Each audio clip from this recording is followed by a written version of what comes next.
एक साधु बाबा मिले थे हम्म। कल परसों। तो वो थोड़े से मतलब रहस्यमयी साधु जैसे थे। मैं हम लोग का जो जमीन है वहाँ देख रहा था, तो पता नहीं अचानक कहाँ से आ गए थे वो, और वो हमको अपने पीछे बुलाया। तो मैं उनके पीछे गया, फिर एक जगह बैठाए और हमको बात बोले कुछ, तो चले गए चल के।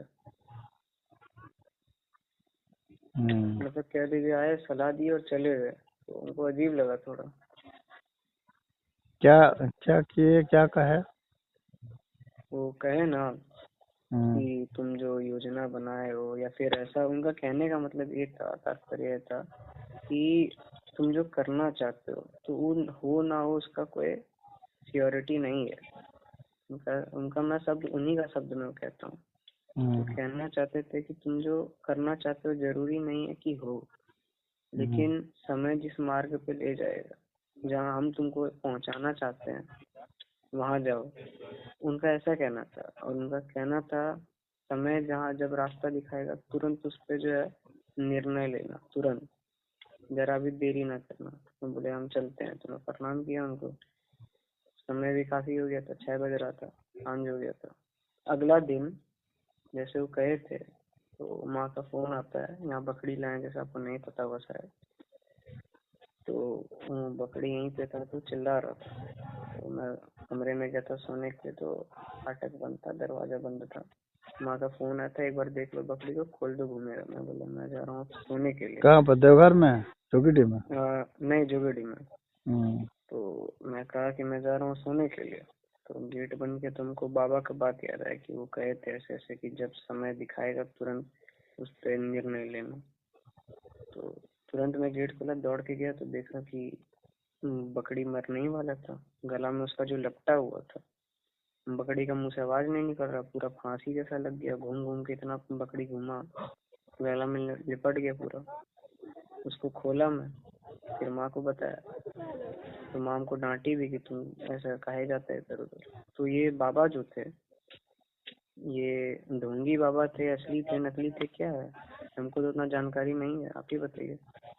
वो क्या थे, उसको मतलब नहीं है, मतलब ज्यादा है कि उन्होंने जो कहा उसका महत्व कितना है वो है। भाई वो तो सही बात है कि व्यक्ति जो सोचता है कोई जरूरी नहीं कि वही हो, जो सोचता है उससे अन्यथा भी तो होता है।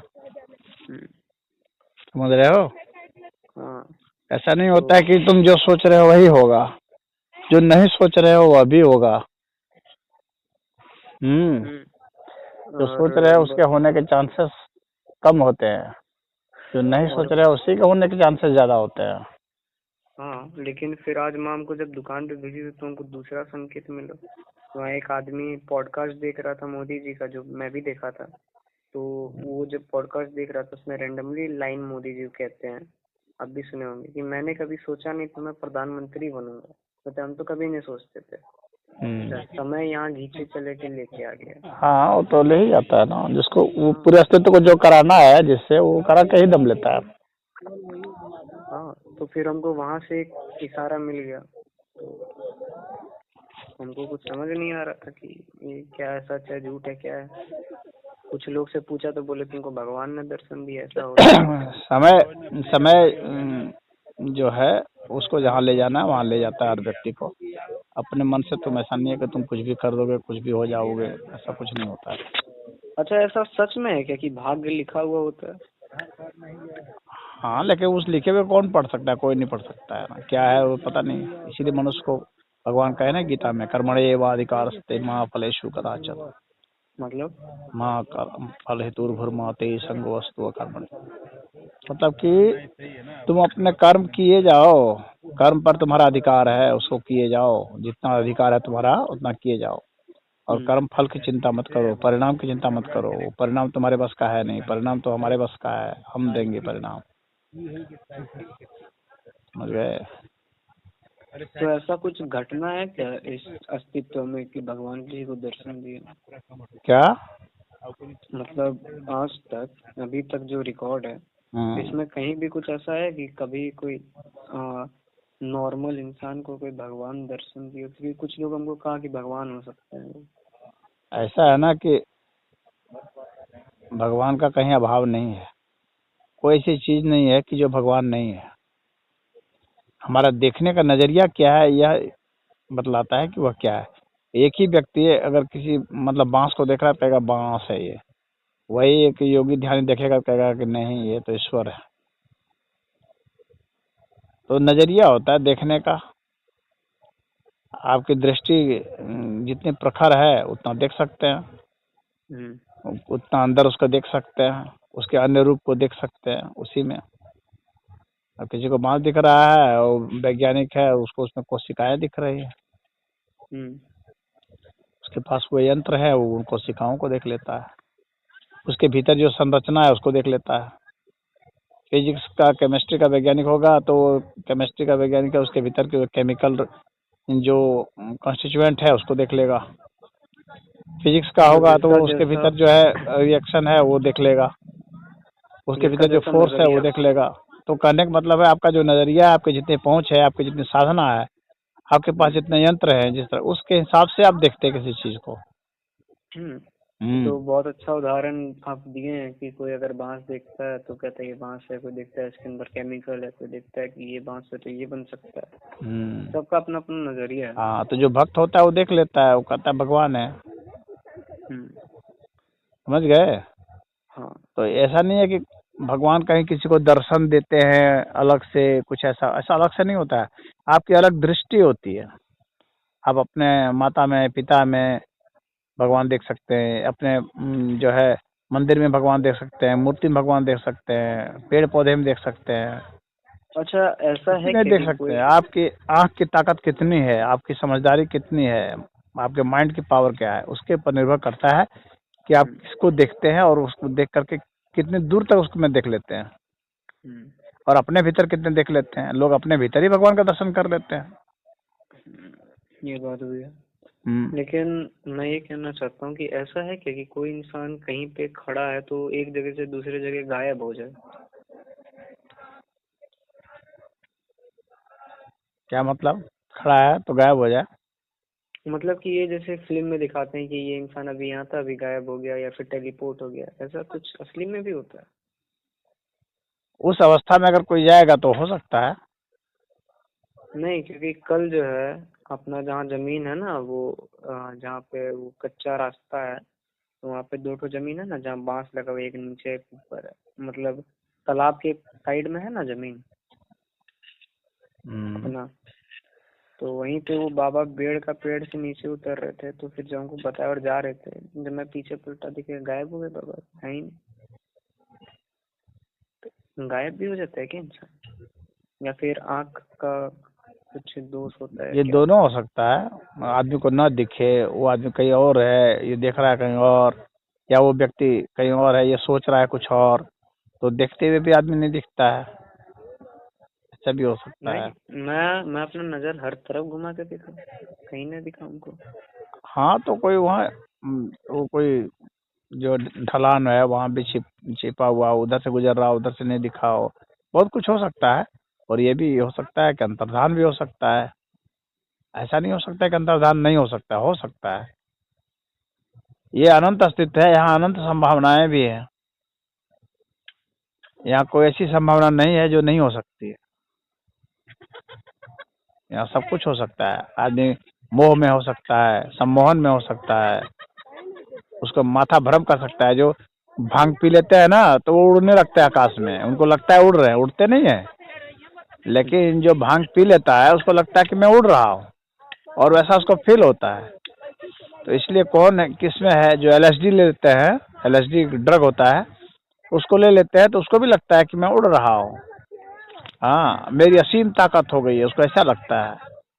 तो ये तो ड्रग का नशा है, उसे उसके दिमाग में ऐसा हेलुसिनेशन होता है। हेलुसिनेशन जानते हो? नहीं, आप ही समझाइए। हेलुसिनेशन का मतलब होता है दिग्भ्रम हो जाना, भ्रम हो जाना।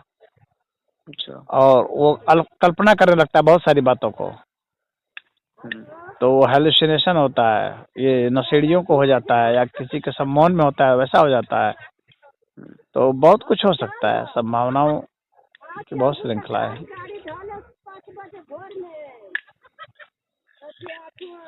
अच्छा, हेलो। हेलो। हाँ हेलो। हाँ, क्या कह रहे हो? ये जो क्रिटिकल थिंकिंग होता है, क्रिटिकल थिंकिंग जो हमको मेरे नज़रिए में है कि कोई भी एक चीज़ को अलग अलग तरीके से सोचना, हर चीज़ के ऊपर उसका विचार करना, वो कैसे अंदर से लाया जाता है।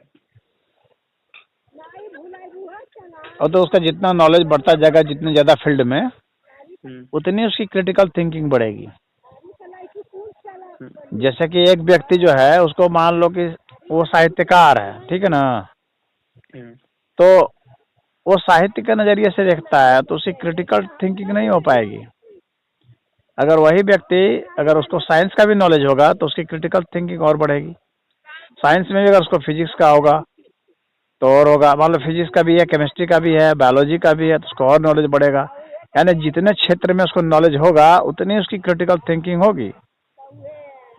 हाँ, इकोनॉमिक्स का भी नॉलेज है, साइकोलॉजी का भी नॉलेज है, तब वो कोरिलेट कर पाता है ना। उसका माइंड जो है ना, पूरा वर्क करता है बहुत फास्ट, माइंड का सर्किट बहुत तेज हो जाता है। तो उसकी वास्तव में जो तथ्य है उसके सामने खुल करके आ जाते हैं, अंधकार पक्ष नहीं रहता है।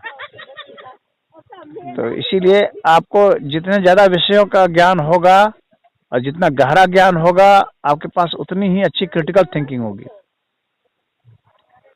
नहीं तो आपको लगेगा कि मैं क्रिटिकल थिंकिंग कर रहा हूँ, लेकिन कर नहीं रहे होंगे। आप अपने से तौल रहे होंगे कि हाँ, मैं तो बहुत अच्छा सोच रहा हूँ, लेकिन कोई जरूरी नहीं है कि आप अच्छा सोच ही रहे हैं, क्योंकि आपके पास जितना नॉलेज है उसके हिसाब से नहीं सोचेंगे। जब नॉलेज ही आपका कम है तो सोचेंगे कितना? तो जितना नॉलेज होगा, जितना अनुभव होगा, हाँ, जितने दुनिया देखे रहेंगे, तो उसके हिसाब से होगा थिंकिंग। उसके हिसाब से ही व्यक्ति सोचता है और समझता है, अनुभूत करता है। लेकिन मेरा एक और सवाल था कि जैसे आमतौर पे हम लोग स्कूल जाते हैं, तो कई बच्चे जाते हैं स्कूल तो बहुत कुछ देखते हैं, तो उसमें ऐसा देखते हैं कि जो बच्चे शरीफ हैं, तेज हैं, अच्छे हैं, उनके साथ सब कोई बुरा व्यवहार करते हैं, उन्हें मारते हैं, पीटते हैं, धमकाते हैं, डराते हैं। लेकिन जो बच्चे बुरे हैं, जिन्हें किसी का ना भय है ना खौफ है, बदतमीज हैं, किसी को भी कुछ भी करते हैं, मार पीटते हैं, उन्हें कोई कुछ नहीं बोलता, उनसे सब डरते हैं, उन्हें कोई तंग नहीं करता। ऐसा क्यों है? अरे तो जो मजबूत है उससे तो सब डरते हैं, चाहे कोई किसी चीज में मजबूत हो। जो तुमको उद्दंड बच्चे लग रहे हैं, वो मारपीट में फिजिकली स्ट्रांग ना है, लेकिन वही जो लड़के मारपीट में मजबूत हैं, उन्हीं को जब किसी विषय पर समझाने के लिए कहा जाएगा तो फिर वो उसी तरह डरने लगेगा। उसमें जो तेज तर्रार लड़के हैं, जो बहुत पढ़ने में होशियार है, वो नहीं डरेगा। तो अलग अलग समय में अलग अलग डर होता है ना। फिजिकल लेवल पर कोई डर रहा है, तो कोई मेंटल लेवल पर डर रहा है, कोई इमोशनल लेवल पर डर रहा है। सबका भय अलग अलग है।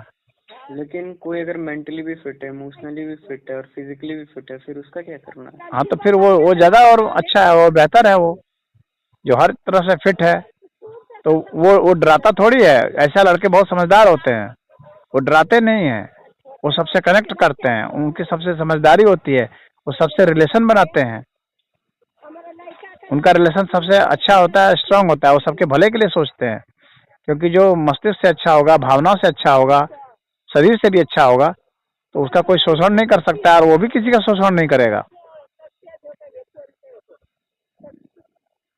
लेकिन ये साइकोलॉजी क्या होता है उसके पीछे की? कोई आदमी, कोई व्यक्ति किसी का शोषण कर रहा है, बोल रहा है कि तुम तो गरीब हो, तुम ये हो, तुम कमजोर हो, ऐसा क्यों होता है? हाँ, तो हर व्यक्ति में जो ईगो होता है ना, वो ईगो से दूसरे को नीचा दिखा के अपने को ऊंचा दिखाना चाहता है। मुख्य बात ये होती है कि वो अपने को ऊंचा कैसे करें, तो ऊंचा करने का उसके पास रास्ता ये रह जाता है कि वो सोचता है दूसरे को नीचा दिखाऊं। इससे उसके मन में भावना होती है कि मैं ऊंचा हो गया, जबकि वो होता नहीं है ऊंचा, होता तो वो नीचा है। हाँ, लेकिन अपने से कमजोर को दबा करके वो सोचता है कि मैं ऊंचा हो गया। उसकी उतनी सोच है, उतना ही अनुभव है, उतनी समझ है, तो वो वैसा सोचता है, उसकी अंडरस्टैंडिंग उतनी है, बस। वही जब बड़ा होता जाएगा तो लगेगा कि ये सब जो है शरीर का दम कुछ नहीं होता, पैसे का दम होता है। पैसे वाले के सामने में आप ताकतवर है, वो आपको नौकर रख लेगा। आपकी हैसियत कुछ नहीं है। आपसे मिट्टी ढोवाएगा, पत्थर उठवाएगा, आपकी ताकत का दे देगा 400 रुपये, जाओ, है ना। हाँ, मतलब तो सिर्फ शारीरिक ताकत हर जगह काम नहीं आती, नहीं आती है। ताकत सबसे सब चीज की ताकत होती है। मानसिक ताकत अलग है, भावनात्मक शक्ति अलग है, धन की शक्ति अलग है, ज्ञान की शक्ति अलग है, श्रद्धा की शक्ति अलग है, हर चीज की अलग अलग शक्ति है। लेकिन सबसे शक्ति किसमें, सबसे ज्यादा शक्ति? हाँ, सबसे ज्यादा शक्ति किसमें, जिसके आगे कोई कुछ कर ही नहीं सकता? सबसे ज्यादा शक्तिशाली वो है जिसको शक्ति की जरूरत ही नहीं है। शक्ति का जरूरत तो उसको नहीं होगा जिसके पास अपार शक्ति है। जिसको शक्ति की जरूरत नहीं होती है ना, वो सबसे शक्तिशाली होता है। जिसके पास बहुत ज्यादा धन होता है उसको और धन का क्या जरूरत? जिसके पास बहुत ज्यादा धन होता है वो तुम्हारे नजर में बहुत ज्यादा धन है ना, और जो दूसरे धनी हैं उसके अपेक्षा में वो सोचता है कि मेरे पास कम धन है, वो उसके अपेक्षा में सोचता है मैं गरीब हूँ। उसकी प्रतियोगिता अमीरों में होती है ना, तो अमीरों में देखता है कि मैं वर्ल्ड का कितना नंबर हूँ, मैं वर्ल्ड का 100 हूँ कि वर्ल्ड का 10 हूँ कि वर्ल्ड का 1 हूँ। तो वो वर्ल्ड के 1 नंबर पर जाने के लिए वो रेस करता रहता है।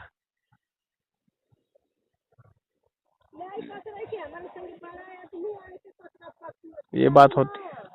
और जो वर्ल्ड नंबर 1 पर पहुंच गया वो डरता रहता है कि कहीं 2 वाला हमको रिप्लेस न कर दे, उससे डरता है। तो ये सब तो बड़े लेवल पे है, छोटा लेवल पे भी यही हो रहा है। हर एक लेवल पे सेम ही चीज तो हो रहा है, बस ज्यादा और कम हो जाता है कुछ कुछ। पड़ोसी लोग भी डरते हैं कि इसका बेटा ये कर लिया, उसका बेटा वो कर लिया, मेरा बेटा, तो वो बेटा डरता है ये अब आगे ना निकल जाए। ये तो हर जगह एक ही लेवल। हाँ, तो वैसे ही चलता ही है। तो सब तो भटके ही हुए हैं फिर। मनुष्य की वृत्तियां तो इसी तरह से है ना। तो यहाँ करना क्या है जब सब भटके हुए? अलग अलग अपना आदमी जो जिस अवस्था में है, जिसको वो महत्व देता है वैसा वह करता है। जिसकी कामनाएं जितनी हैं, जिसकी इच्छाएं जैसी हैं, उसके अनुसार से वो कर्म चुनता है ना।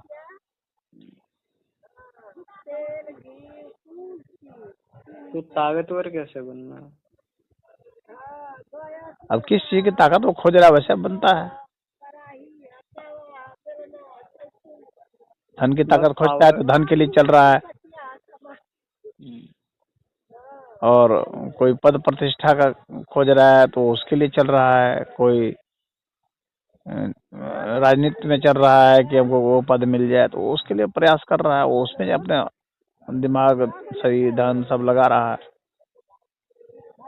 कोई फिजिकल पावर ही बढ़ा रहा है, कोई अलग अलग पावर है, सब बना रहे हैं। जिसको जो अच्छा लग जाए, जिसका शरीर जिस तरह से सूट करता हो, जिसका दिमाग जिस लेवल का हो। खाली इच्छा होना काफी नहीं होता है, उसमें क्षमता योग्यता भी तो होनी चाहिए। इच्छा तो सबकी कर जाएगी, हाँ मैं तो इतना बड़ा धन्ना सेठ बन जाऊंगा, लेकिन उसके लिए पराक्रम भी होना चाहिए, उसमें योग्यता भी होनी चाहिए, उसको ऐसा माहौल भी मिलना चाहिए। सब कुछ होता है ना। हाँ, देश में जो इतना क्राइम हो रहा है तो कोई क्राइम करता क्यों है? कोई किसी के साथ कुछ गलत क्यों कर देता है, मार देता है, काट देता है, ऐसा क्यों है? हाँ, तो भावनात्मक रूप से जिसको काबू नहीं है वो ऐसा करता है। भावनात्मक रूप से जो कमजोर होते हैं वो ऐसा करते हैं।